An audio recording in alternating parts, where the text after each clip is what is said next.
everybody? Me, the Malik, Aaron. Time for that top 5 worst movies of 2017. 2017, well, I had a lot of good stuff. I had an equal number of bad stuff. From crappy animation, crappy superhero movies, to just crappy reboots and trying to start franchises that immediately die after one movie. It's been not the greatest year for like those type of movies. And keep in mind, this top 5 worst list is not gonna have, the usual ones that usually make it, like Resident Evil: The Final Chapter, 50 Shades Darker, Rings, Bye Bye Man, what else? Geostorm,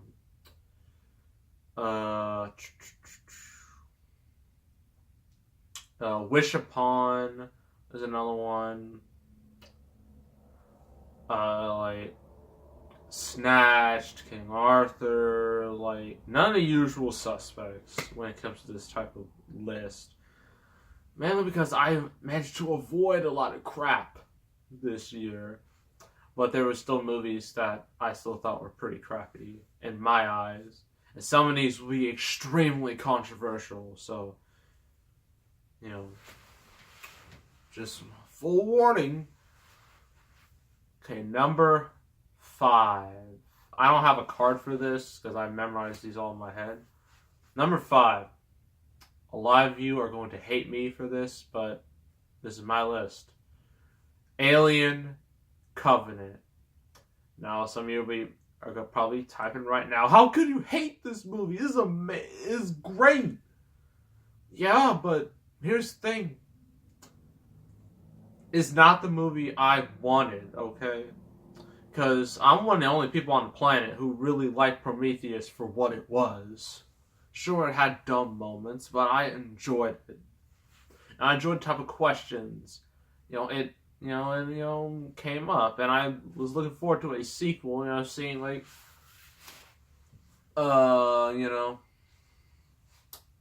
David and Elizabeth Shaw, like, go into space, learning about new things.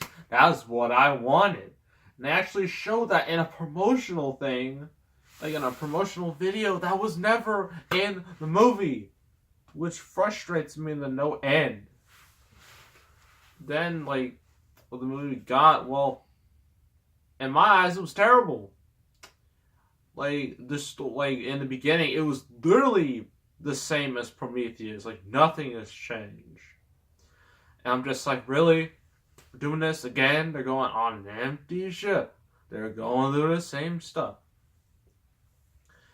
And I was just like, ugh, like, why? And then, like, it just goes, like, more stuff, some really weird stuff.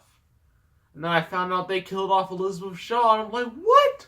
No, why would you do that? They killed her off, and then, ugh, that really angered me a whole bunch when they did that. The characters, the only character I cared about was Danny McBride, because he was Danny McBride, and I like him. Everyone else, trash. You had, like, a Ripley knockoff. You had Billy Crudup who says he's smart, but he's an idiot. Everyone else is just useless.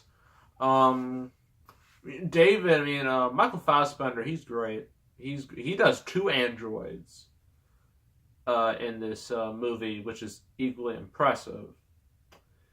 But still, the movie is...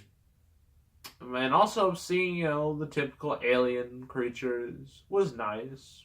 I liked it. I like seeing that. But there's, like, no characters to care about. Also, they killed off James Franco. Everyone made a big deal about him in the movie. He only had, like, 10 seconds of screen time before they killed him off. Which was another really dumb thing. So, yeah. Characters... Pretty much nearly all the characters I did not care about one bit. Story was just not what I wanted. The ending was just not satisfying at all. I'm not going to tell you the ending because I don't want to be reminded of it. And yeah, I did not like it. If you did, great. But for me, I did not. And Alien Covenant sequel is now canceled. Some people will see like, it's Disney. I'm like, no, because the movie sucked and it made little money. I mean, as a reasonable, reason why they wouldn't make another one. So that's Alien Covenant. Number 5, hate that movie. Number 4, Cars 3. Now I haven't seen Cars 2. Never will. Never planning on it. But with Cars 3, what made it so disappointing was that it had so much promise. Like, with the teaser trailer they showed, that it was, like, so dark, and, like, showed, like, Lightning McQueen just getting, like, totaled. And I was like, this looks awesome. I can't wait to see this. I was so hyped, to see where they were going to go with this. And then I saw the movie, I'm just like, what? Just... They messed with me again. Ugh. Like they go a direction where I like, but then they just completely 180 that direction, and then they just go in a direction that's so generic and bland and boring. And the animation is great. It's Pixar. I mean, what do you expect? The voice acting is good, but the characters, like Lightning McQueen, originally, like a year before it came out, I thought of ideas what they do with Cars 3. I thought it was all about, his retirement. How they want to just end the series right then and there. But no, they had this new character, Cruz. I forgot her name. I think it was Cruz. I know the main villain's Jackson Storm. What was it called? The yellow car Cruz. She was just, it's like she was forced to be in there because, even though Lightning already has a girlfriend at home, I believe her name's Sally. His little car friend, and now he's with another girl. I'm like, what? Come on, man. And then the ending really upset me. I was like, really? Come on now. I'm not going to tell you the ending because it's really not good. Thankfully, Mater is not in this, but it would have been better if they just cut him out completely. So yeah, this was honestly one of the most disappointing animated movies, period, I've seen in a long time. Because animation and voice acting is good, but the story is generic. It's basically Rocky all over again. They didn't live up to the promise the teaser trailer had, and the ending really ticked me off. So, yeah. So that's number 4, Cars 3. Number 3, Transformers: The Last Night. Now, this is a movie that's going to be on many people's top 5, 10 worst list. So let's go. There's at least 2 movies in this list. This is one of them. That will be on everybody's list. This is definitely one of them. Transformers 5. It's the same as all the others. Nothing's changed. Characters are terrible. Again, they focus so much on the humans that I do not care about, even on the movie. It's called Transformers. What are you doing? And Michael Bay, same old boom, boom, boom, boom. Explosion of mania.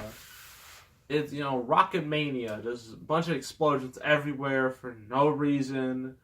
And what really pissed me off was, in the trailer, it showed, like, Optimus Prime being evil. That was, like, the main selling point. I was like, okay, this could be interesting. And then, like, he was evil for, like, 10 minutes. Actually, not even 10 minutes. He was barely evil at all. It was such a waste. And I remember in the trailer, they showed, like, in one of the shots where, like, he just sliced up a bunch of dudes at once. He had purple eyes. But in the movie, he had blue eyes. I saw that. I noticed it off the bat. And I was I was like, wow, way to throw me into a loop, Paramount. And the opening with King Arthur is just useless. Uh, all the human characters are just terrible. I'm just like, why can't just kill them all? I don't care. Just kill the whole planet. As long as we don't have to see any more humans, I'm fine. Because none of the humans' characters interest me in the slightest. And Mark Wahlberg, I really like him. But he's just not good in this movie. He's just given the worst lines. And there's a whole bunch of product placement.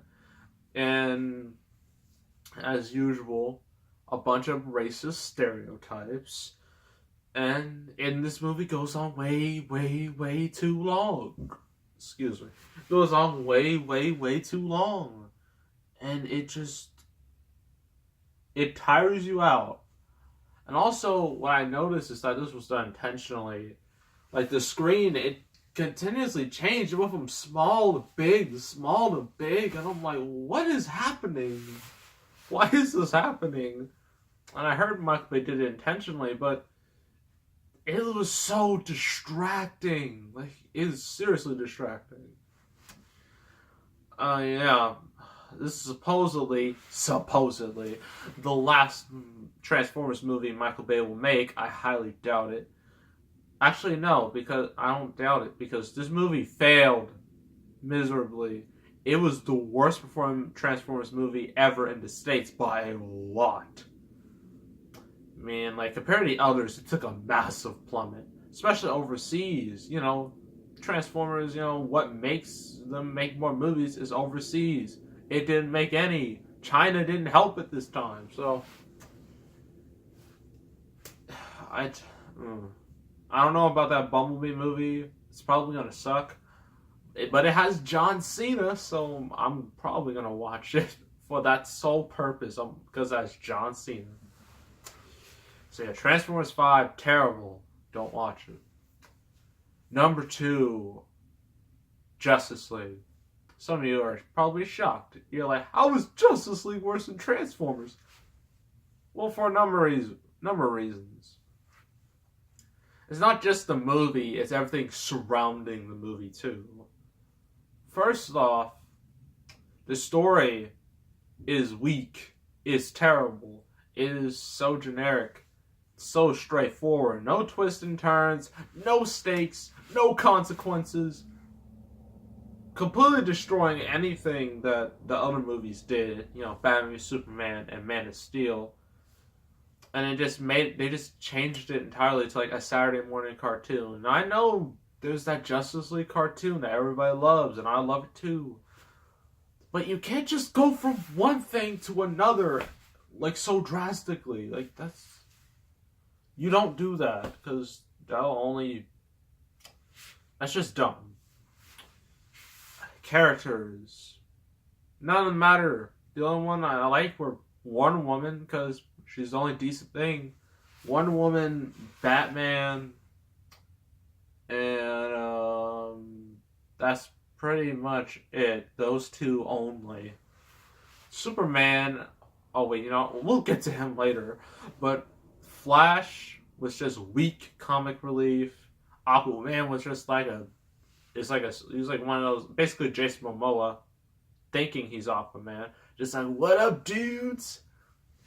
I'm a bit of a surfer dude. I don't like that at all. I mean, it's better than, imagine him in like orange and green spandex. That would have been awful.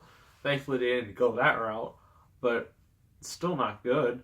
And then Cyborg barely had any development at all. He was just, they did one thing and then he's just cool the whole movie. You think they have a side plot of him how he's basically a robot at this point. But no, they don't go through it at all. It's completely ignored. Alright, so that's another thing. Visuals, terrible. And this movie cost $300 million, so this is unacceptable. Visuals look fake. So fake. The only good action scene was Wonder Woman's action scene where she was like in London. After that, it was downhill from there. And there's like Superman's face, Henry Cavill's face. Now the reason why it looks like that is because I'll give you like the short version of it. Henry Cavill was busy doing Mission Impossible 6 when Justice League was doing reshoots, and he was contractually obligated to wear a mustache. He could not shave it off, so Warner Brothers thought it would be the brilliant idea to digitally remove his mustache. And it looks horrific. It's so noticeable. There's something off about his face. It doesn't look right. It's so bad. That was another thing. Music, generic, terrible. And I heard like this movie was supposed to be done by Junkie XL, but then they replaced him with Danny Elfman. No offense to Danny Elfman, but he was just not good at all. It was music was so forgettable, and even some bad movies, at least in the Transformers movies, the first couple ones, they had good music. And Man of Steel and Batman v Superman, you had Hans Zimmer, the man himself, like, he did music, and it was fantastic. I mean, I remember the Man of Steel theme quite well.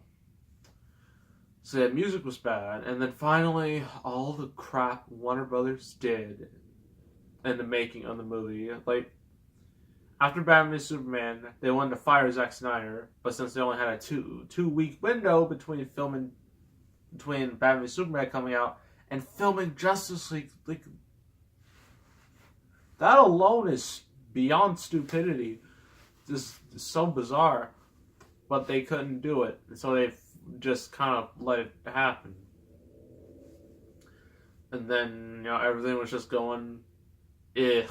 And then until a sad, tragic moment, like Zack Snyder's daughter committed suicide back in March, and so he had to be taken off, the movie. And that is just terrible. I mean, I feel really bad for the guy, and I kind of feel bad, like, really making fun of him, for all he went through. So yeah, Warner Brothers did the right thing for just letting a man grieve and be with his family when they needed him the most. Then they got Joss Whedon to help out, fix out the script, do reshoots, and you're thinking, okay, everything's going fine. Then a couple months later, you start noticing changes. Like, and then you see the movie, you honestly don't know which scenes are Zack Snyder's or which scenes are Joss Whedon's. You don't know. Even though it says directed by Zack Snyder, you don't know how much of it is. And also in the beginning, there's like a sign saying, I tried. I don't know who it was for. I don't know if it was Zack or Whedon or somebody at Warner Brothers put that sign in. I don't know. But it's clear someone didn't like it. And then the reason why this movie looks so bad, and they decided not to delay it a couple months, was because the heads of Warner Brothers, they wanted their bonuses. They wanted money. They were being greedy. They were being like EA, and because money is the only thing that matters. Screw the fans. Screw the source material. They don't matter. Money matters. That's the only thing that that's important. And they thought they were gonna get away with it, but guess what? The movie failed spectacularly. It's gonna make less than Doctor Strange, the box office wise. So make less than Doctor Strange, make less than It, make less than Deadpool, make less than Guardians of the Galaxy. That is horrific. That is abysmal. How does a Justice League movie make less than any of those? It has to suck really hard. It has to be one of the worst things I've ever seen like all year. And I hope I know DCU's been going through changes. They got rid of some things. They're getting new guys in. They still have ton of movies, but the DCU is a failure in my eyes. Even despite Wonder Woman, it's still a failure. And as long as they keep their dirty little hands off of Aquaman, it could be smooth sailing, but if they touch Aquaman, that whole ship is going to sink. It's going to sink to the bottom of the ocean next to the Titanic. Oh man, that was a bad stutter. But, yeah, Justice League, I despise the movie, but it's not the worst. Number 1, Emoji Movie. What'd you expect? Honestly. The movie is advertising at its worst. It makes little kids become mindless slaves to advertising. This movie is so shameless advertising. You got Candy Crush, Just Dance, Spotify, Facebook, Twitter, the little Twitter bird, Dropbox, YouTube. It's awful. And this is coming from like a bunch of adults who are trying to be hip with the kids, hip with the millennials. It's so bad. It's so cringeworthy to even, look at that. Characters are just terrible. The only 2 characters I actually liked were Jean's parents. And that's mainly because, they're like so uninterested in the whole situation. They were the only 2 characters that I sort of liked. Everyone else, garbage. Animation isn't too bad, but the character designs are terrible. And then this movie, like, one of the things they said was, like, this is gonna be like a feminist movie. And then Anna Faris's character, Jailbreak, she goes like a little rant about, females and equality and blah, blah, blah. And it's never mentioned ever again. Oh, yeah. The reason why is because she was originally a princess, and she wanted to change from all those stereotypes. So what does she do at the end of the movie? She does all the stereotypes she hates. And she has no problem with it either. It's terrible. It's so contradictory. And then the ending was real stupid. Because see, the main human characters, they don't matter. The main one, he brings his phone to, like, delete it altogether, and, like, it was about to be all deleted, and then as soon as he unplugs the thing, it just all pops back up. I'm like, that's not how phones work. When a phone gets deleted, it gets deleted. It doesn't just respawn. That's not how phones work, idiots. At Sony, they don't, and they make phones too, so they should know how it works, but they don't. I don't have anything else to say about Emoji Movie. I said all because I wore myself out talking about Justice League. Yeah, Emoji Movie, hot garbage. Never watching it ever again. If any school out there decides, I'm gonna watch this with my classroom, don't. You are doing a horrible thing. You are teaching kids the wrong things. You're teaching them advertising. Advertising is the only thing they should care about. Don't do it. And if you don't do it, you'll be thankful that you didn't do it. So, yeah, that's my top 5 worst list. Again, it's very controversial. Some of you might disagree with at least 3 of these movies. 2 of them you're completely fine with. You should know which ones are which. Hopefully 2018 isn't quite as bad. Granted, there are a couple movies that look terrible. But, we gotta hope for the best. Right? So yeah, that's my top 5 worst movies of 2017. I hope you all enjoyed it. Make sure to subscribe, like this video, leave a comment. I will see you all next time, and I am out.